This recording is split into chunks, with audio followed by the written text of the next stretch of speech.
आप सभी का सुपर कंसेप्ट क्लासेस में स्वागत है। और आज की इस वीडियो में आप लोगों को क्लास 11th इकोनॉमिक्स का मॉडल सेट 3 बताने वाला हूं। और इससे पहले मैंने आप लोगों को इकोनॉमिक्स का सेट 1 और सेट 2 का सॉल्यूशन दे दिया है। अगर आपने हमारा सेट 1 और सेट 2 वाला वीडियो नहीं देखा तो सबसे पहले आप लोग सेट 1 और सेट 2 वाला वीडियो देख लीजिए। तो चलिए शुरू करते हैं और एक एक करके हर एक क्वेश्चन को बहुत ही सिंपल तरीके से और इजी तरीके से हम लोग यहाँ पर देख लेते हैं। तो देखिए हमारे पास जो सबसे पहला जो क्वेश्चन है ना, यहाँ पर माध्यक का क्वेश्चन दिया हुआ है। देख लीजिए यहाँ पर हमें कुछ संख्या दिया हुआ है और यहाँ पर हमें माध्यक निकालना है। देखिए माध्यक निकालने के लिए सबसे पहले हमें क्या करना पड़ेगा, सबसे पहले हमें यहाँ पर करना पड़ेगा कि जो भी हमें संख्या दिया हुआ रहेगा ना, इसको हम लोग या तो बढ़ते क्रम में लिखेंगे या फिर घटते क्रम में लिखेंगे। आप ऐसा भी कर सकते हैं कि या तो हम लोग यहाँ पर आरोही क्रम में लिखेंगे या फिर अवरोही क्रम में लिखेंगे। तो चलिए सर हम लोग अपना फंडा लगाते हैं और इसको हम लोग लिख लेते हैं बढ़ते क्रम में। क्या लिखते हैं? बढ़ते क्रम में, बढ़ते क्रम में। तो आप चाहे तो इसको ऐसा लिख सकते हैं, जैसे यहाँ पर जो संख्या दिया हुआ है, जैसे कि यहाँ पर 12 दिया हुआ है, 15 दिया हुआ है, 18 दिया हुआ है, 07 यानी 7 दिया हुआ है, 8 दिया हुआ है, को बढ़ते क्रम में लिखने पर, को बढ़ते क्रम में लिखने पर चलिए पहले हम लोग इसको बढ़ते क्रम में लिख लेते हैं। अब देखिए ध्यान से, कोई भी जो बच्चा होता है वो कैसे बढ़ता है। जो बच्चा होता है सबसे पहले हमारा एकदम छोटा जैसा पुचकू जैसा होता है, फिर धीरे धीरे क्या होता है, बढ़ते जाता है। मतलब बढ़ते क्रम माने क्या हो गया, पहले छोटा रहेगा फिर वो धीरे धीरे बढ़ेगा, इसी को बोलेंगे बढ़ते क्रम। तो देखिए यहाँ पर मतलब सबसे पहले छोटा को लिखना है। तो यहाँ पर सबसे पहले यहाँ पर देख लीजिए, यहाँ पर जो छोटा है, यहाँ पर छोटा कौन है, तो यहाँ पर आप लोग देख सकते 7 जो है सबसे छोटा, 7 को लिखेंगे पहले। फिर यहाँ पर कौन है, 8 है तो 8 को लिखेंगे। फिर यहाँ पर 12 है तो 12 को लिखेंगे। फिर यहाँ पर क्या है, 15 तो 15 को लिखेंगे। फिर यहाँ पर है 18 तो 18 को लिख देंगे। इस प्रकार से आप लोगों को करना है। अब यहाँ पर के ठो है, गिन लीजिए। देखिए के ठो है, 1 ठो, 2 ठो, 3 ठो, 4 ठो, 5 ठो। तो n बराबर हो गया 5। n बराबर क्या हो गया, 5 हो गया। तो 5 को हम लोग बोलते हैं विषम। 5 को क्या बोलते हैं, विषम। ये विषम संख्या है। और देखिए सम होने से अलग सूत्र होगा और विषम होने से अलग सूत्र होगा। तो यहाँ पर विषम हो गया, इसलिए माध्यिका का जो सूत्र हो जाएगा ना, माध्यिका को हम लोग माध्यक भी बोलते हैं, आपको टेंशन नहीं लेना है। तो इसका फॉर्मूला हो जाएगा n + 1/2 पद, ये हो जाएगा इसका सूत्र। ठीक है। अब n का मान कितना है, 5 है। तो 5 जोड़ 1/2 पद, ये हो गया। अब 5 और 1 जोड़ने से कितना हो जाएगा, 6/2 हो जाएगा। तो 6/2 पद, 6/2 पद हो गया।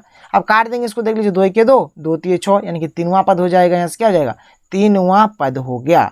अब 3वां पद बोले तो 3 नंबर में कौन वाला पद है, तो 1 2 3, 3 नंबर में ये हुआ। मतलब ये पहला नंबर, ये दूसरा नंबर, ये तीसरा नंबर, मतलब 3 नंबर में ये 12 है। यहाँ पर 12 इसका आंसर हमारा हो जाएगा। क्या आंसर हो जाएगा, 12 इसका बिल्कुल सही उत्तर हो जाएगा। अब देखिए मान के चलिए अगर सम होता ना, अगर सम होता तो इसका सूत्र अलग होगा। सम होने से सूत्र अलग हो जाएगा। इसको सबसे पहले आप लोग नोट डाउन कर लीजिए, फिर सम होने से क्या सूत्र होगा मैं आप लोगों को समझा देता हूं, बता देता हूं।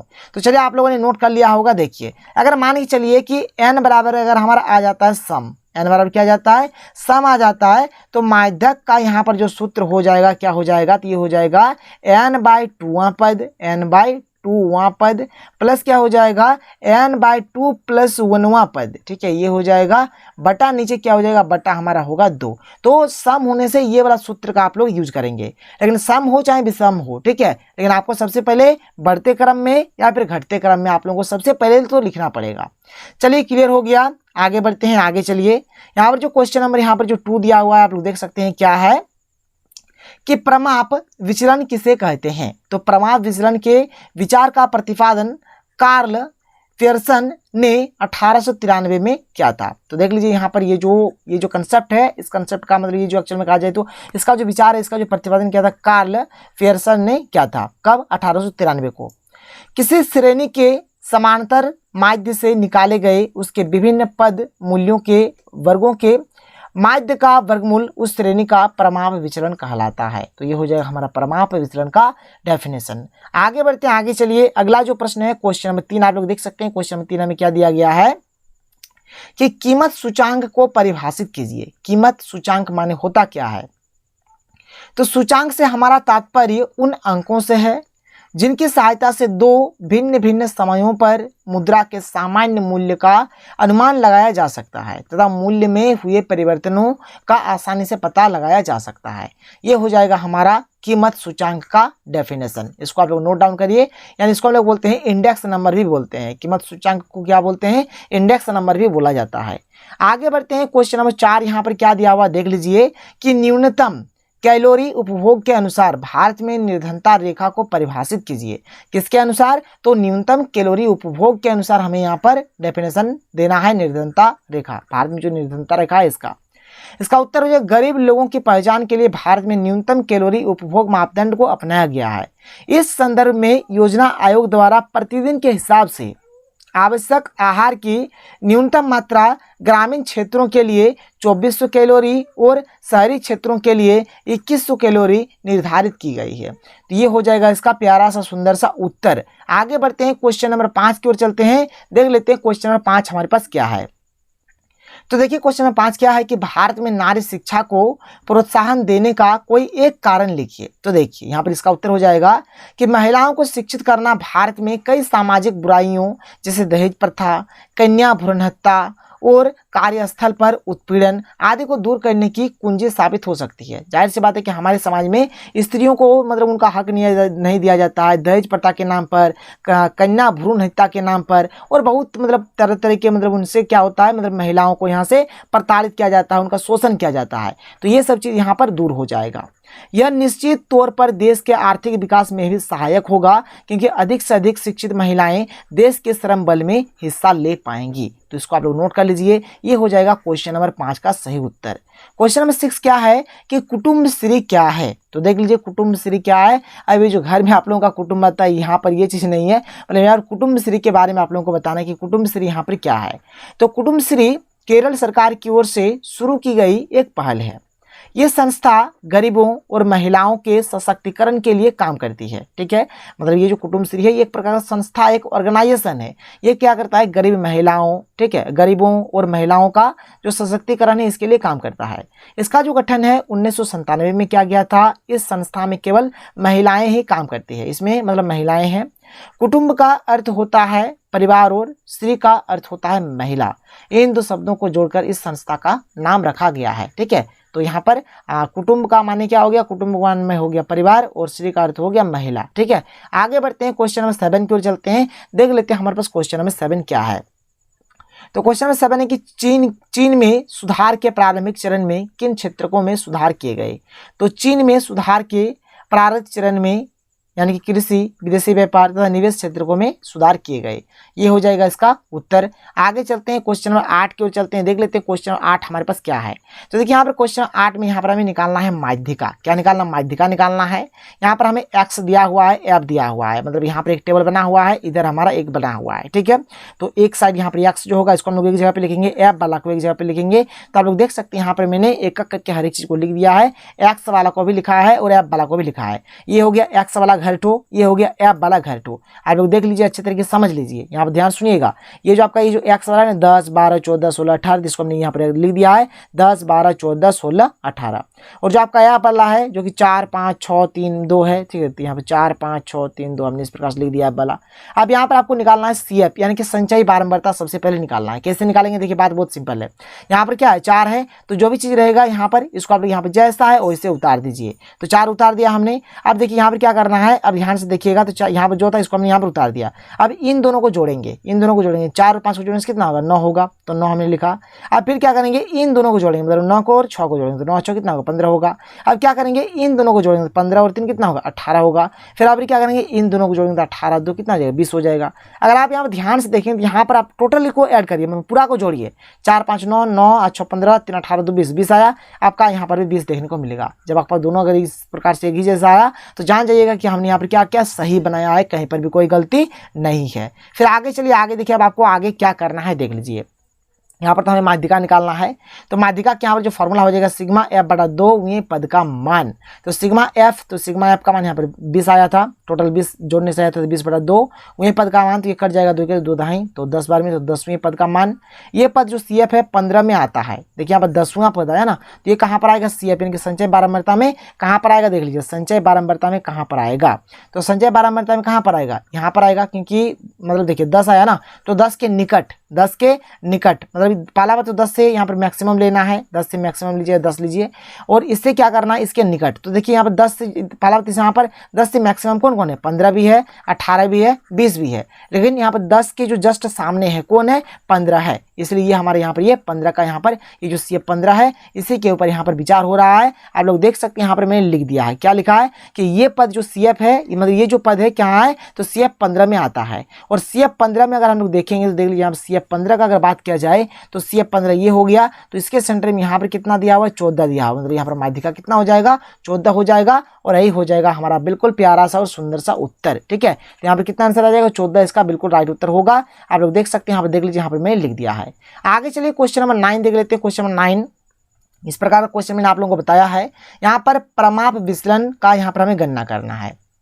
ऊपर वाला x और नीचे वाला f हमें दिया हुआ ही है पहले से ही। ठीक है, अब करना क्या है, देखिए ध्यान से हम लोग करेंगे कैसे। तो यहाँ पर प्रमाप विचलन जो होता है ना, इसका एक फॉर्मूला होता है। इसका फॉर्मूला क्या होता है आप लोग देख सकते हैं, होता है सिग्मा होता है इस प्रकार से, बराबर रूट अंडर यहाँ पर समेसन f इंटू dx² बटा सिग्मा f होता है। इसको सॉल्व करिएगा, आप लोगों का यहाँ पर सॉल्यूशन आ जाएगा। तो करना आप लोगों को किस प्रकार से, यहाँ पर देखिए मैंने आप लोग कंप्लीट ट्यूटोरियल ही यहाँ पर मैंने लिख दिया है, आप लोग एकदम आसानी से समझ सकते हैं।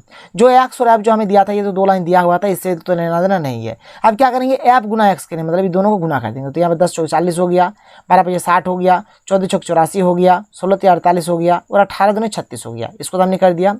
अब देखिए यहाँ पर करना क्या है, यहाँ तक करने के बाद आप लोगों को क्या करना, माध्य निकाल लेना, माध्य। ठीक है, चलिए माध्य पहले निकाल लेते हैं। हाँ, माध्य निकाल लेना है। तो माध्य का जो फॉर्मूला होता है क्या होता है, सिग्मा f इंटू एक्स बटा सिग्मा f। तो सिग्मा f इंटू एक्स कौन वाला, ये वाला घट होता है, सिग्मा यहाँ पर fx था, तो इसको टोटल किया कितना आया, 268 आएगा। तो इसको हमने क्या किया, यहाँ पर लिखा। और सिग्मा f यानी ये वाला घट हमारा f वाला था, तो इसका जो टोटल किया कितना है, 20 आया, तो 20 को हमने यहाँ पर लिखा। जब दोनों को काट देंगे कितना आएगा, 13.4 आएगा। बात के लिए बात समझ में आ रहा है, मैं आप लोगों को फिर से एक बार समझा देता हूँ, देख लीजिए। यहाँ पर आप लोग ध्यान से देखें, ये वाला घर है आपका f गुना x वाला घर है। तो f गुना x में यहाँ पर देखिए टोटल कितना आया, यहाँ पर आप देख लीजिए 268। यहाँ पर सबको आप अगर जोड़िएगा तो यहाँ पर कितना आएगा, 268 आएगा। और यहाँ पर ये देख लीजिए, ये वाला हमारे f वाला घर है, ये वाला f वाला घर है। तो यहाँ पर टोटल किया था हमने, कितना है, 20 आया। बात समझ में आ रहा है। तो यहाँ पर क्या करेंगे, ये वाला जो आया ना और ये वाला जो आया, मतलब यहाँ पर इसको ऊपर में लिखेंगे, इसको नीचे लिखेंगे, सॉल्व कर लेंगे। तो यहाँ पर आएगा 13.4। ये हमारा माध्य आ गया, कितना आया, माध्य आया 13.4। अब देखिए आपको आगे का काम ऐसे करना है। तो यहाँ पर डी भी आपको लिख देना है 13.4, जो कि यहाँ पर आया है, हमने लिख दिया है।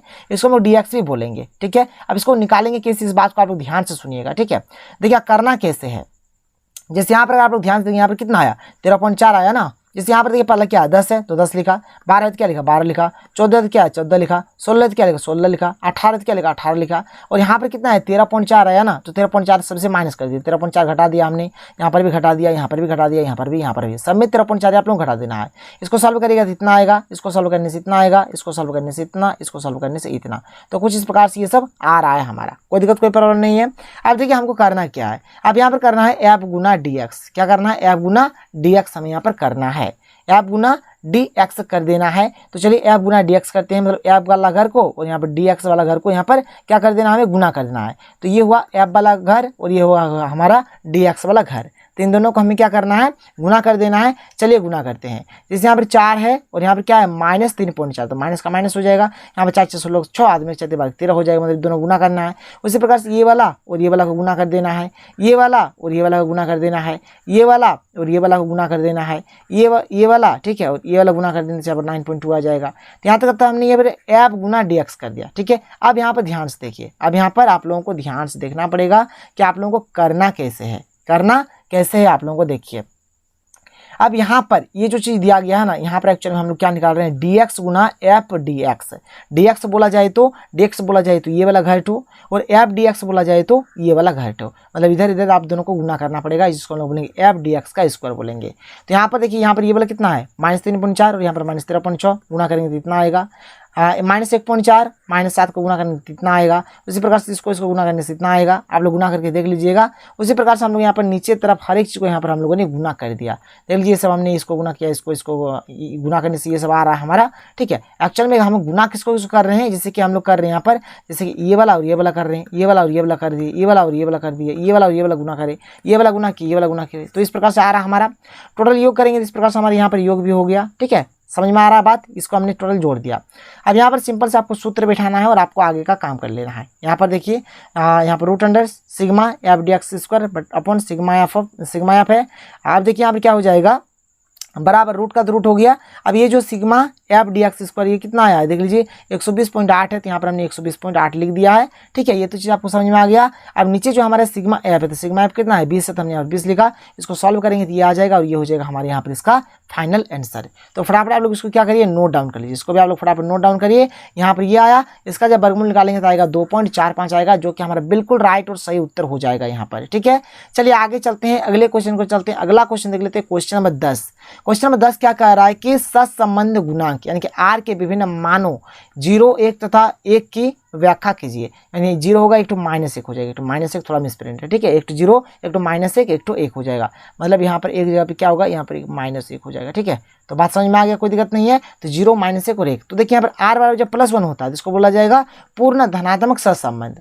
जब आर बराबर -1 होगा तो पूर्ण ऋणात्मक सहसंबंध, और जब आर बराबर 0 होगा तो सहसंबंध की अनुपस्थिति, मतलब यहाँ पर कोई सहसंबंध है ही नहीं, ठीक है। कोई दिक्कत, कोई प्रॉब्लम नहीं है। आगे चलते हैं, अगला प्रश्न देख लेते हैं। क्वेश्चन नंबर यहाँ पर जो 11 दिया हुआ देख सकते हैं क्या है क्वेश्चन नंबर 11।